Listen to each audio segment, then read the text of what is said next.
કરેલબાગ વિસ્તારમાં ભારતીય જનતા પાર્ટી દ્વારા નમો કમલમના નવા કાર્યાલયનું નિર્માણ કરવામાં આવ્યું છે, ત્યારે વાસ્તુ શાંતિ પૂજનનું આયોજન કરવામાં આવ્યું હતું. વડોદરા શહેરના કરેલબાગ વિસ્તારમાં ભારતીય જનતા પાર્ટી દ્વારા નમો કમલમના નવા કાર્યાલયનું નિર્માણ કરવામાં આવ્યું છે. હવે તે કાર્યાલય ખાતે વ્યવસ્થાઓના ભાગરૂપે કામગીરી ચાલી રહી છે. ત્યારે આજે કાર્યાલય ખાતે ભાજપના વડોદરા મહાનગર અધ્યક્ષ ડોક્ટર વિજય શાહ તેમજ મહામંત્રીઓના યજમાન પદે વાસ્તુ શાંતિ પૂજનનું આયોજન કરવામાં આવ્યું હતું.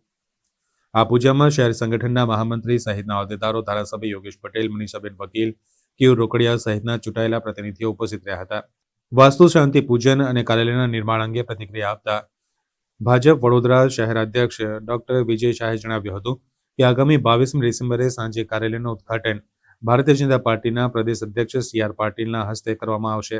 આ કાર્યક્રમમાં મુખ્યમંત્રી ભૂપેન્દ્ર પટેલ પણ વધારી શકે છે તેમ જણાવી વધુ માહિતી આપી હતી. ભારતીય જનતા પાર્ટીના કાર્યાલયમાં કાર્યકર્તા હાજરી જરૂરી છે, પણ જે રીતે અમને પાર્ટી સાહેબને માર્ગદર્શન છે, કારણ કે પાર્ટી સાહેબ આવે ટર્મ એમની પૂરી થાય છે. આ સપનું જે આખા ગુજરાતમાં નવા કમલમ બને એ સપનું પાટીલ સાહેબનું હતું. હવે એની હાજરીમાં આ કાર્યાલયનું લોકાર્પણ થાય એના માટે અમે કહ્યું કે 22 તારીખે અમને આપી છે, સાંજના 5 વાગ્યાનો સમય છે અને લગભગ સીએમ સાહેબ પણ આવવાના છે. એ દિવસે કાર્યાલયમાં આખા વડોદરા શહેરના કાર્યકર્તા આવશે અને ભવ્ય રીતે આ લોકાર્પણ થવાનું છે. પણ આજે મુખ્ય લોકો એમની ઇન્સ્ટ્રક્શન પ્રમાણે મુખ્ય 5 ધારાસભ્યો, સાંસદ,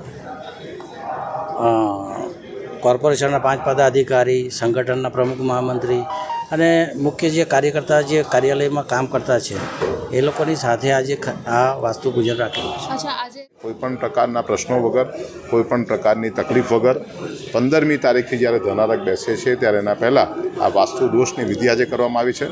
22મી ડિસેમ્બરે સાંજના 5 કલાકે ગુજરાતના યશસ્વી પ્રદેશના અધ્યક્ષ માન્ય પાટીલ સાહેબ અને સમયની અનુકૂળતા થાય તો ગુજરાતના મૃદુ અને મક્કમ એવા માન્ય મુખ્યમંત્રી શ્રી ભૂપેન્દ્રભાઈ પટેલ સાહેબ, પ્રદેશના અમારા નેતાઓ એટલે માન્ય ગોરધનભાઈ ઝડફિયાજી અને અન્ય નેતાઓની હાજરીમાં અહીંયા કાર્યાલયની વિધિવત શરૂઆત કરવામાં આવશે.